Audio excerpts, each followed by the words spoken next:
So now I've finished knitting my swatch. I'm going to show you how to do a transfer tool cast off behind the sinker post to take this off the machine. So the first thing I've got to do, it's got heavy ribber weights on it at the moment, which aren't going to help me in this instance. So I'm going to remove both of those so there's no weights on it. And I'm going to take the yarn out of the yarn feeder so that that's free as well. And I'm going to start by casting off. We start at the edge that the yarn is still joined. So we're going to start at this edge here.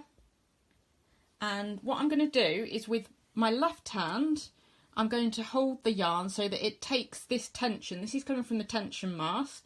And at the minute, if I go like that, look at that tension on there. That's going to be fighting against me doing the cast off. So the first thing I do is hold that so that I'm taking the tension off, and this bit here is really loose, because what that means is when I take the stitch off, I've got complete control of it. If it drops off my needle, it doesn't matter because there's no tension on this bit here. If I wasn't holding that tension and this happened, that would all start unravelling. So I can do that and I've got complete control. I can make that stitch bigger, smaller, do whatever I want with it. I can put it back onto the original needle or whatever I need to, but we're going to cast off. So I'm going to take that stitch off. It's now on my transfer tool, and this time I'm going to go around the back of the sinker post to put it onto the next needle. Pull that needle forward. So the first needle I've cast off is here, it's out of work. And the next needle has now got 2 stitches on it.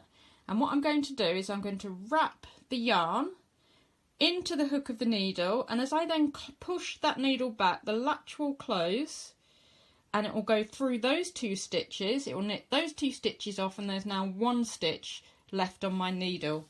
So I'm going to show you that in close up slowly.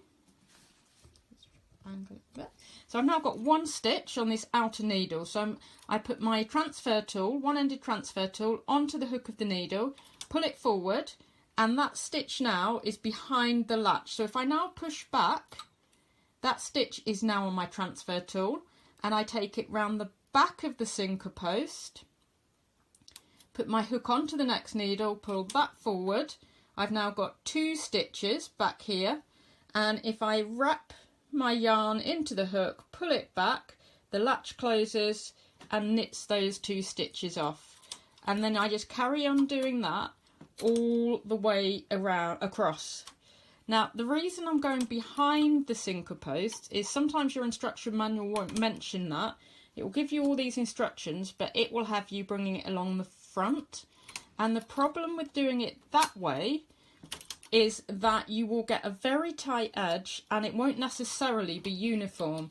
But you can see here that by going behind the sinker post, I'm actually anchoring it. So these stitches are cast off, but they're not going anywhere, and they're nice and straight, they're nice and even, they're all the same size, and I don't have to worry about the tension or the size of them. So now I'm just going to carry on all the way across. So you can just watch as I do that. So I'm going to do some of these at a bit more speed, but it's all the same process. So it's off onto the next needle, knit through. So you're taking it off the first needle around the back of the sinker post and knit it through all the way across.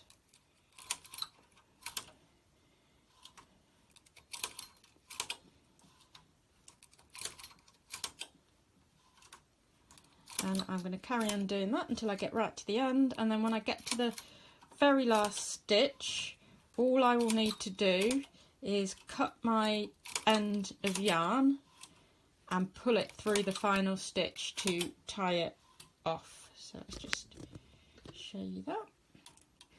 So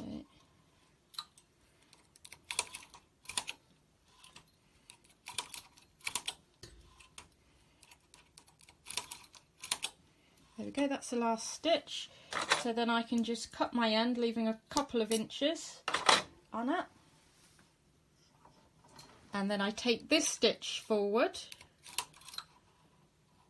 expand it, and just pull the end through, and then that has tied that, bound that off, that last end. So now all I need to do is pop all of these off the sinker post and that's my cast on edge finished. So you should see it's nice and neat, really nice and straight, really easy. If you're going to have to join that as a seam on machine, you've got really easy points where you can get your needles through to join that seam. And so that's my cast off edge.